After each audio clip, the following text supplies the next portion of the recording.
بارگاہ رسالت مآب صلی اللہ تعالی علیہ وسلم میں درود پاک کا ہدیہ پیش کریں۔ اللہم صلی علی سیدنا و مولانا محمد معدن الجود والکرم وآلہ واصحابہ الکرام وابنہ الکریم وبارک وسلم صلاة دائمة سرمدا ابدا۔ عزیزان گرامی وقار، انسان کو اللہ تبارک و تعالیٰ نے جو خصوصیات عطا کی ہیں اس میں خاص طور پر زبان اور بیان کی خصوصیت بہت اہم ہے۔ شیخ سعدی رحمۃ اللہ تعالی علیہ فرماتے ہیں، تا مرد سخن نہ گفتہ باشد، عیب و ہنرش نہ ہفتہ باشد۔ جب تک آدمی بات نہیں کرتا اس کی اچھائی بھی چھپی رہتی ہے، برائی بھی چھپی رہتی ہے۔ انسان اپنے کلام سے، اپنی بات سے سمجھ میں آ جاتا ہے کہ کس کیٹیگری کا ہے، کس لیول کا ہے۔ اس کی گفتگو کے آداب اس کی حقیقت بتاتے ہیں، بلکہ یہاں تک کہ اس کے نسب کا بھی پتہ لگا لیا جاتا ہے اور اس کی تربیت کا بھی اندازہ ہو جاتا ہے۔ حضرت لقمان حکیم سے پوچھا گیا نیکی کس کا نام ہے، تو آپ نے فرمایا دو چیزیں اور بہت چھوٹی ہیں۔ نیکی دو چیزیں ہیں جو بہت چھوٹی ہیں۔ کہا کیا ہے؟ کہا کہ ملاقات میں لوگ اپنے بھائیوں سے مسکرانا اور نرم گفتگو کرنا۔ ساری نیکیوں کی جڑ ہے یہ، نرم گفتگو کرنا اور لوگوں سے خندہ پیشانی کے ساتھ مسکرا کر ملاقات کرنا۔ لیکن میرے عزیزو، یہ دو چیزیں بناوٹی تو بہت سارے لوگوں کے ساتھ آ سکتی ہیں، اخلاق تصنع جس کو کہتے ہیں، تکلف کے ساتھ بہت سارے لوگوں کے ساتھ آ سکتی ہیں، لیکن حقیقت میں جس انسان کی طبیعت میں یہ دو چیزیں ہونی چاہیے وہ کب سمجھ میں آتی ہیں؟ اس وقت جو مولا علی کرم اللہ وجہہ الکریم نے فرمایا کسی انسان کو اس کی حقیقت دیکھنا ہو تو غصے کے عالم میں اسے دیکھو۔ وہ اپنے آپے سے باہر ہوتا ہے یا اپنے مزاج کے خلاف کس طرح بات کو سن کر کے تحمل رکھتا ہے۔ سب سے بڑا پہلوان وہ ہے جس نے اپنے غصے کو کنٹرول کیا اور اپنی زبان پر قابو پا لیا، ورنہ یہ وہ لمحہ ہے جب انسان پھٹ پڑتا ہے، جو دل کے اندر ہے سب کہہ جاتا ہے۔ آپ کو میں بتاؤں، نبی کریم صلی اللہ تعالی علیہ وسلم کے عظیم اخلاق کریمہ، بخاری شریف کی حدیث ہے، حضور مسجد نبوی میں تشریف فرما ہے۔ اس وقت مسجد نبوی، آج ہو سکتا ہے آپ کے ذہن میں جو امیج ہے مسجد نبوی کی، بہت بڑی عالی شان مسجد، لیکن وہ زمانہ نبوی میں اس طرح کی نہیں ہے۔ کچی دیواریں تھی، اوپر چھپر کے چھت پڑے ہوئے تھے اور مٹی کی زمین تھی۔ یہ مسجد نبوی کی شکل اس زمانے میں حضور اکرم صلی اللہ تعالی علیہ وسلم اپنے صحابہ کے ساتھ بیٹھے ہیں، ایک دیہات کا رہنے والا شخص آیا۔ ایک بات یاد رکھیں کہ دیہات میں، گاؤں میں رہنے والوں کے اخلاق اور تمیز میں بڑا فرق ہوتا ہے، ان کے ہاں آداب کی کمی ہوتی ہے۔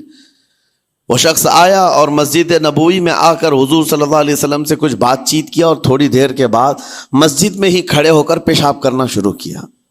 بخاری شریف میں یہ حدیث موجود ہے، جب مسجد نبوی میں کھڑے ہو کر پیشاب کرے تو صحابہ اکرام سب دیکھ کر کے دوڑانے لگ گئے، خذوہ خذوہ، پکڑو اس کو، پکڑو اس کو، اور صحابہ دوڑاتے تھے، وہ پیشاب کرتے ہوئے بھاگتا تھا پوری مسجد میں۔ نبی پاک صلی اللہ تعالی علیہ وسلم نے فرمایا دعوہ، چھوڑ دو اس کو، کر لینے دو، پیشاب کر رہا ہے مسجد میں، چھوڑ دو اس کو۔ جب وہ صحابہ اکرام حضور کا حکم سنتے ہیں سب پیچھے ہٹ گئے۔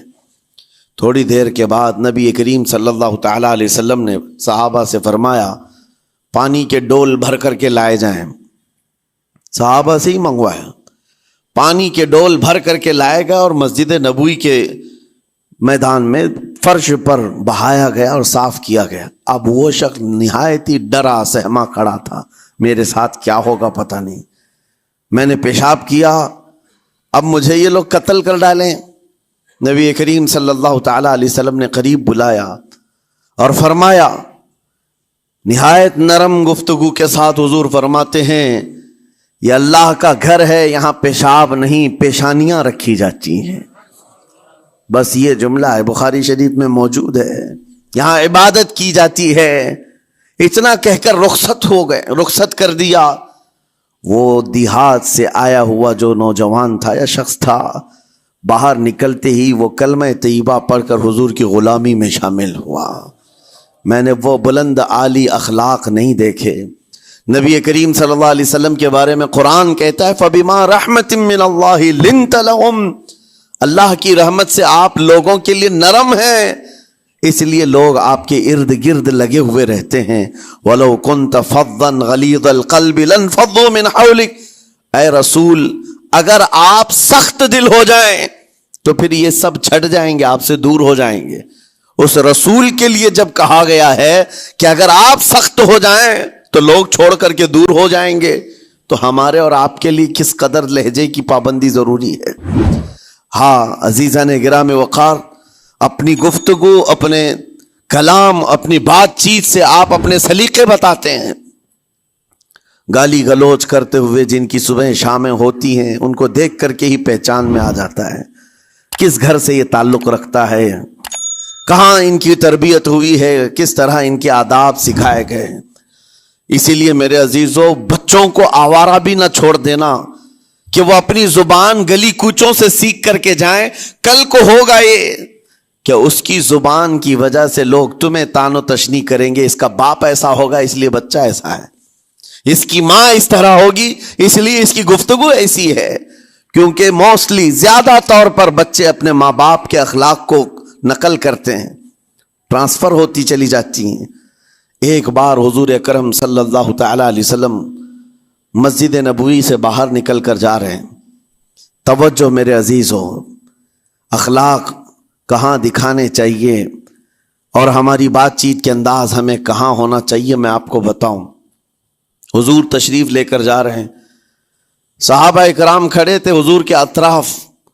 مدینہ طیبہ کی ایک بوڑھی خاتون جس کا ذہنی توازن کھویا ہوا ہے، یعنی وہ دماغی طور پر ڈسیبل ہے، اور وہ آئی جا رہی تھی. لوگ جب بھی اس کو دیکھتے راستہ کاٹ لیتے. وہ جس کو بھی پکڑتی تھی سنانا شروع کرتی تھی، جو منہ میں آئے بکنے لگ جائے، اور لوگوں کو تنگی محسوس ہونے لگتی.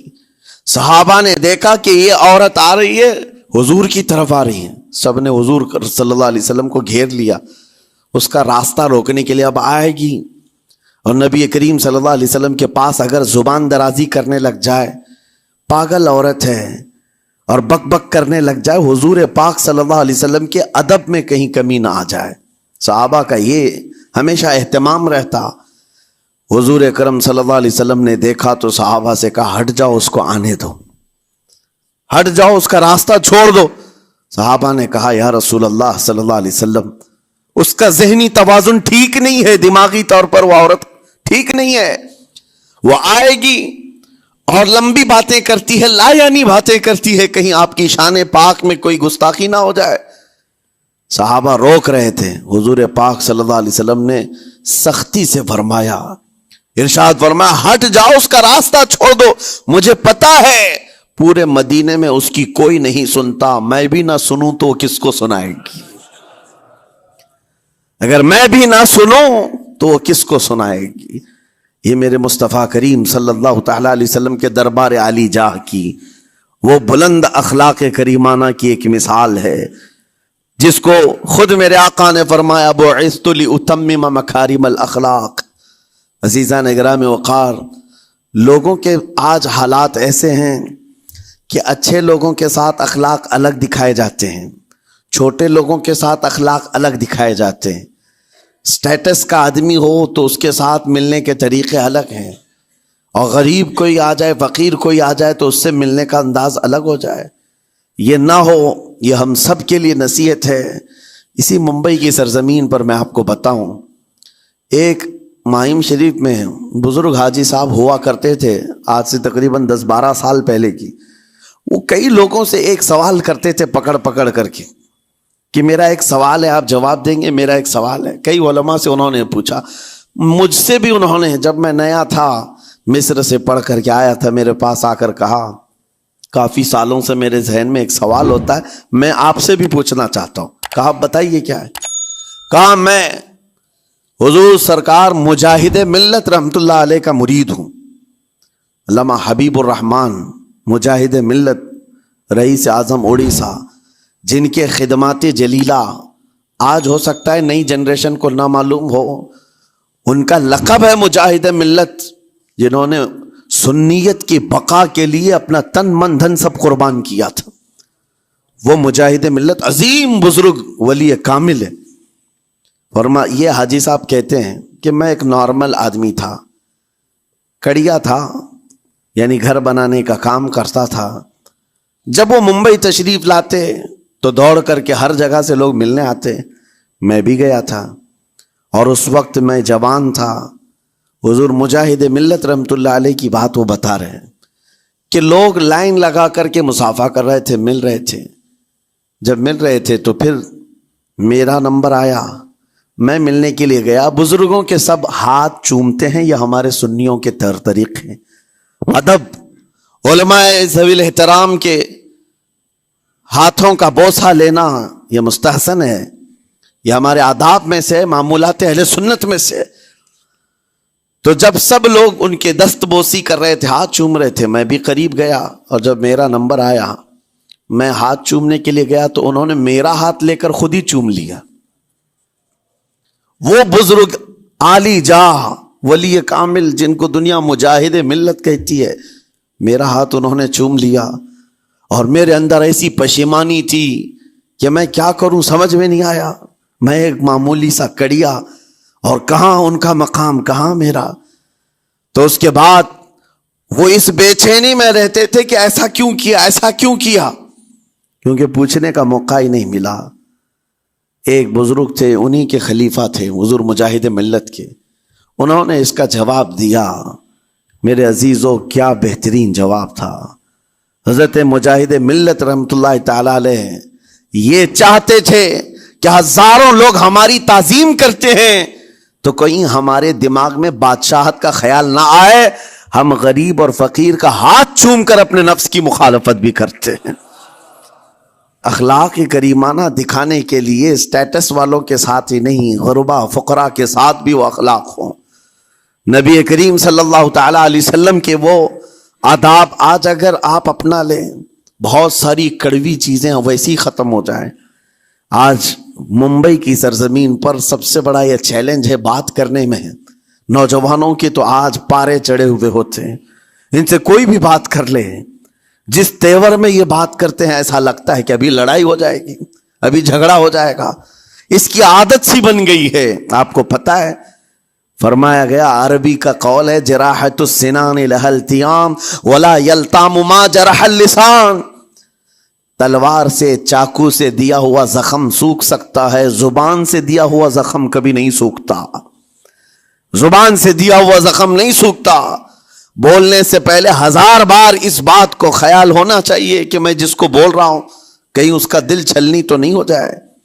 میری زبان یہ ہوتی 50 گرام کی چھوٹی زبان ہے، لیکن بڑے بڑے لوگوں کے کلیجے چیر کر رکھتی ہے، بڑے بڑے لوگوں کے دلوں میں سوراخ کر کے رکھتی ہے، زخمی کر کے رکھتی ہے اس کا استعمال۔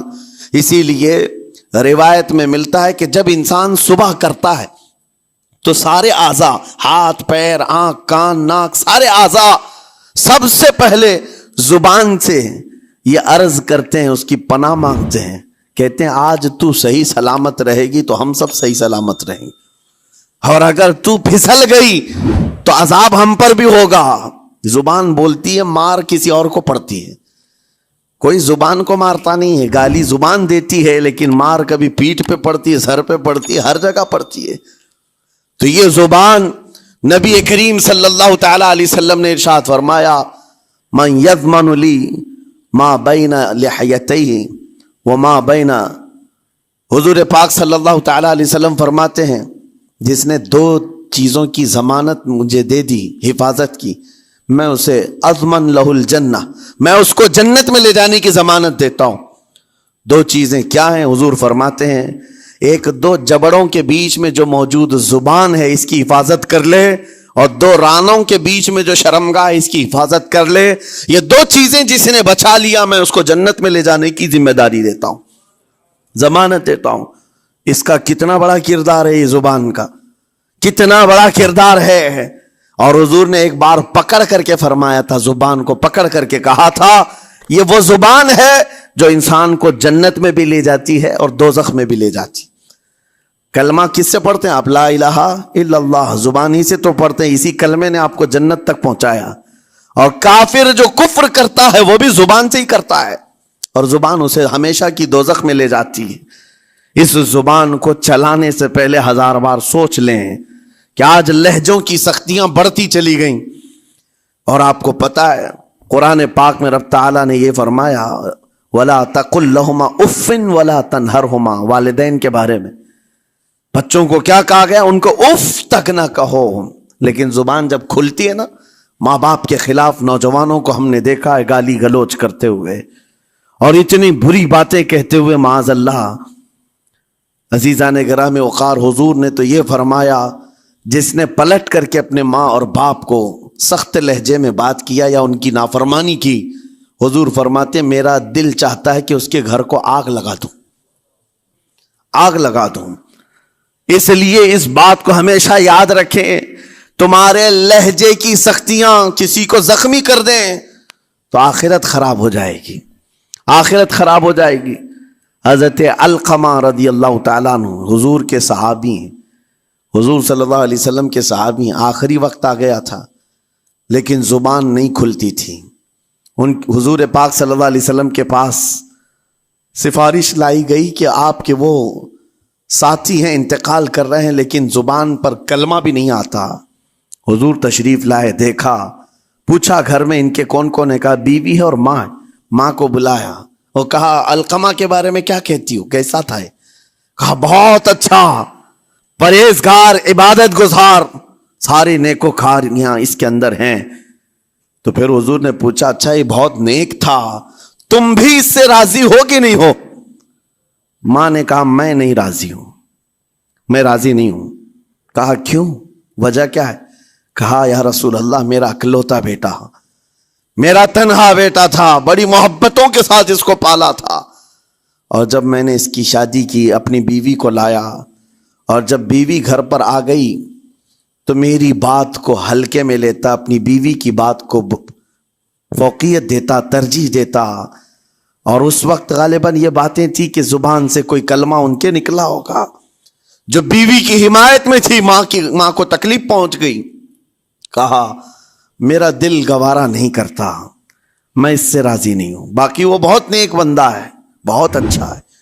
حضور نے فرمایا دیکھو زندگی کے آخری پڑاؤ پر آ چکا ہے، روح نکلنے کو ہے، معاف کر دو۔ وہ بھی صحابیہ تھی، انہوں نے کہا آقا آپ کا حکم ہے یا مشورہ ہے؟ اگر حکم ہے تو پھر ماننا ہے۔ حضور نے فرمایا نہیں، حکم نہیں، مشورہ ہے۔ کہا مشورہ ہے تو پھر دل نہیں چاہتا، دل نہیں چاہتا۔ حضور نے فرمایا صحابہ سے کہ لکڑیاں جمع کرو، آگ لگاؤ اور انہیں اٹھاؤ، آگ میں ڈال دو۔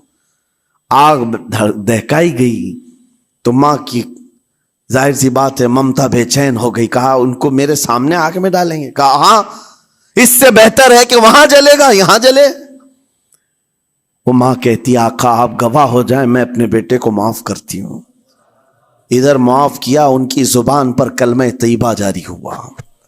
میرے عزیزو یہ بتانا مقصود اس لیے ہے کہ زبان سے دیے ہوئے زخم خواہ والدین کو ہو، یہ معمولی نہیں ہوتے۔ ہو سکتا ہے آخری وقت تمہاری زبان بند ہو جائے اور کلمہ طیبہ بھی نہ جاری ہو، زبان کھلنے بھی نہ لگے، یہ حالات آ جائیں گے۔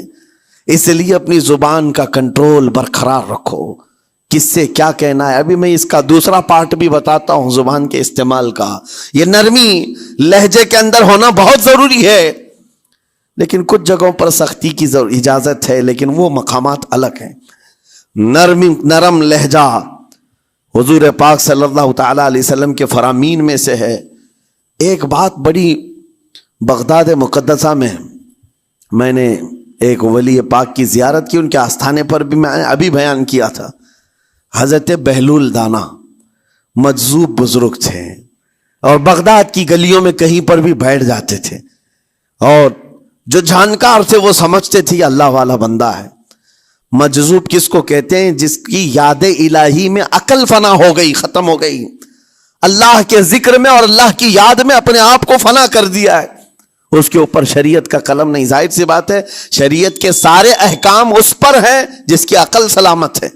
عاقل ہو، بالغ ہو تو نماز فرض ہے نا، عقل ہی نہیں ہے تو وہ مجذوب ان اولیاء کو کہتے ہیں۔ لیکن ان کے بارے میں حدیث میں ہے، اللہ کے نبی نے فرمایا وہ ایسے بندے ہیں کہ اگر اللہ کو قسم دے دیں کسی بات کی، اللہ ان کی قسم پوری کرتا ہے۔ وہ بہلول دانا بیٹھے ہوئے تھے، بغداد کا ایک مشہور تاجر تھا، لیکن خستہ حال تھا، بہت نقصان اٹھا چکا تھا، خسارے میں چل رہا تھا، بزنس پورا لاس میں، اور وہ پریشان حال بہلول دانا کے پاس آیا، گڑ گڑایا، کہا کہ حضور مجھے بچا لیں، رحم کر لیں، میں تاجر ہوں، لٹ گیا ہوں، لاس میں ہوں، کچھ آپ فرما دیں، میں کیسے اس بھور سے نکلوں؟ بہلول دانا نے دیکھا، کہا ٹھیک ہے کچھ پیسے بچے؟ کہا ہاں ہے، وہ بس اتنا سرمایہ ہے کہ مال لیتا ہوں پھر بیچ دیتا ہوں، نفع نہیں ہوتا۔ بہلول دانا نے کہا ایک کام کر، کالا کپڑا جتنا ملتا ہے سب خرید لے، پورے شہر سے کالا کپڑا جہاں جہاں مل جائے سب لے کر اسٹاک کر لے۔ کہا جی حضور آپ نے جیسا فرمایا۔ گیا، جتنا سرمایہ تھا سب لگا دیا، کالا کپڑا خرید کر ایک جگہ اسٹاک کر دیا۔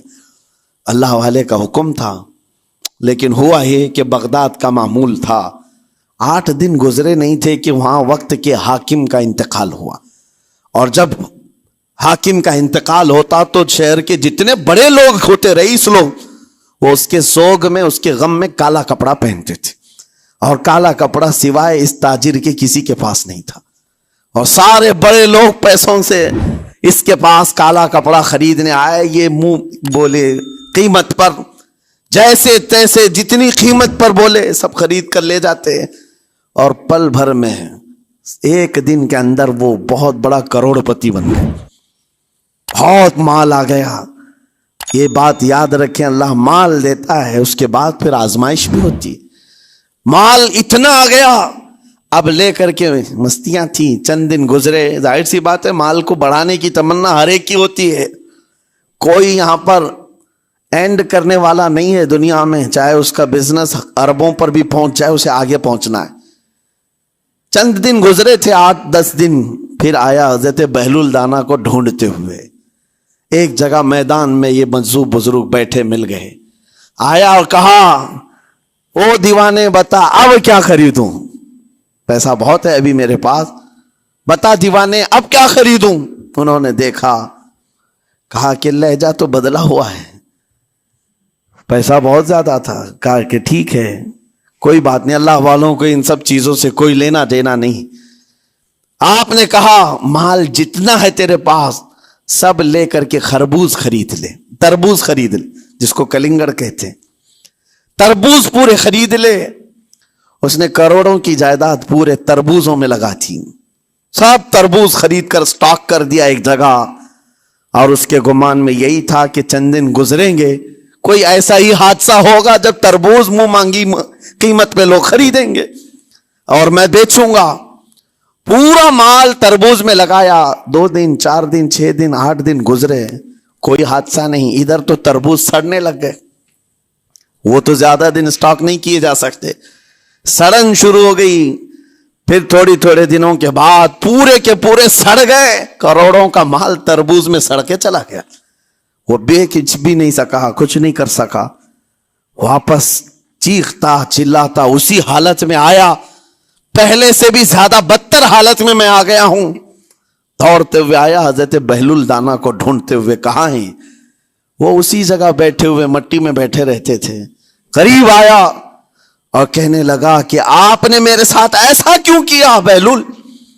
بہلول دانا نے کہا کیا ہوا؟ کہا میں تو لٹ گیا، تربوز میں پیسے لگائے آپ کی وجہ سے اور پورے سڑ گئے۔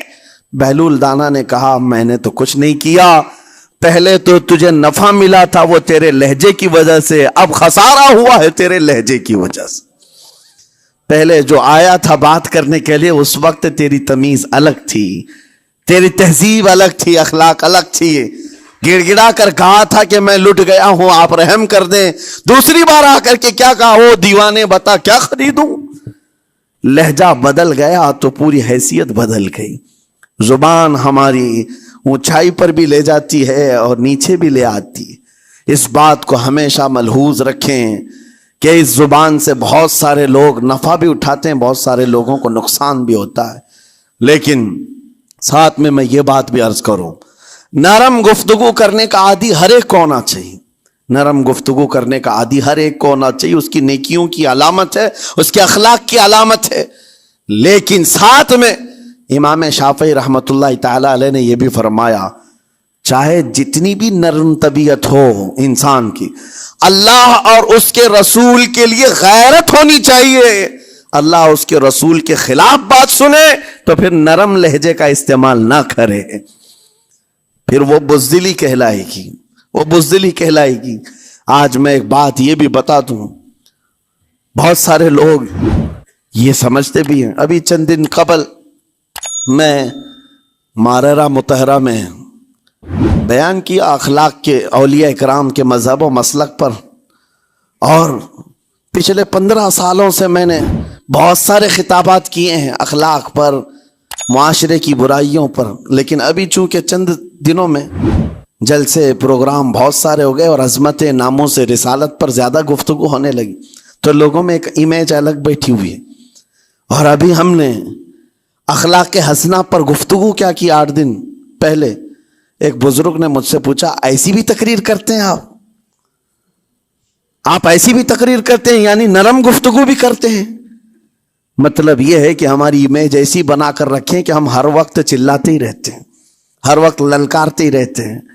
میرے عزیزوں، میں یہاں پیغام دینا چاہتا ہوں، ہم قرآن کے اس آیت پر عمل کرنا چاہتے ہیں جو مولا نے فرمایا، اشداء علی الکفار رحماء بینہم، مومنین کی شان ہے، صحابہ کی شان ہے، وہ کافروں پر سخت ہوا کرتے ہیں اور مومنوں کے لیے نرم دل ہوا کرتے ہیں۔ زبان کی نرمی ایمان والوں کے لیے ہے، زبان کی نرمی محبت مصطفیٰ کے لیے ہے، عاشقان مصطفیٰ کے لیے ہے، ساتھ میں زبان کی سختی کفار و مشرکین کے لیے ہے، گستاخان رسول کے لیے ہے۔ اور اگر یہ چیز نہیں آئی تو پھر آپ سمجھ لیں نیک اس وقت نہیں کہلائے گا آدمی۔ بعض لوگوں کو ایسا لگتا ہے نرم بات کرنا چاہیے، نرم گفتگو، بالکل صحیح ہے، یہ اخلاق ہے، لیکن اگر ایسے مقامات پر جہاں تمہارے نبی کو کوئی گالی دے رہا ہو، رب کی شان میں کوئی بھونک رہا ہو، اس وقت تم کہو کہ اخلاق ہے، نرم بات کرنا چاہیے، یہ بے غیرتی ہے، یہ بے غیرتی ہے۔ تمہاری بیوی کو اگر تمہارے سامنے کوئی چھو دے اور اس کے بعد تم ہنس کر کے اس سے کہو ٹھیک ہے جائیے صاحب، آپ کو کہا جائے گا بے غیرت آدمی، بے غیرت آدمی ہے۔ انسان کو اپنی بیوی، اپنی بیٹی، اپنی ماں پر بھی غیرت ہوتی ہے، وہ سنتا نہیں ہے، یہ پیدائشی ہے، فطرت ہے انسان کی۔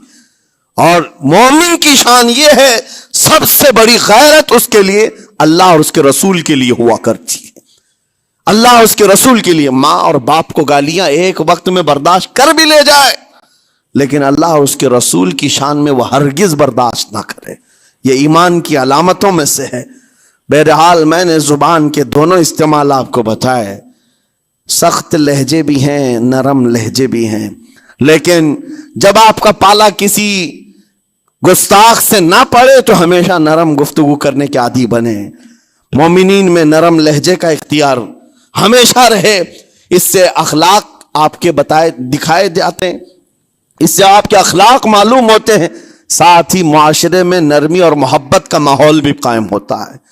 ڈانٹنے کے طریقے بھی میں آپ کو بتاؤں، میرے استاد، میرے والد گرامی فرمایا کرتے تھے، حضور حافظ ملت رحمت اللہ علیہ جو الجامعۃ الاشرفیہ مبارک پور کے بانی ہیں اور بڑے محدث جنہوں نے ایک نہیں ہزاروں عالم پیدا کیے، اس ہندوستان کی بات کر رہا ہوں، حافظ ملت رحمت اللہ علیہ پوری بخاری شریف پڑھاتے تھے، تقریباً 40 سال تک انہوں نے پڑھایا بخاری شریف۔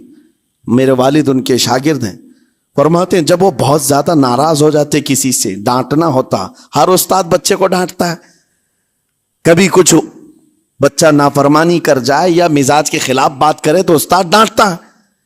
تو حافظ ملت رحمت اللہ علیہ اگر کسی شاگرد کو ڈانٹتے بھی غصے میں تو کہتے ہیں اے جنتی کیا کر رہا ہے. کہتے ہیں اگر یہ جملہ قبول بھی ہو جائے تو بچہ جنتی ہو جائے.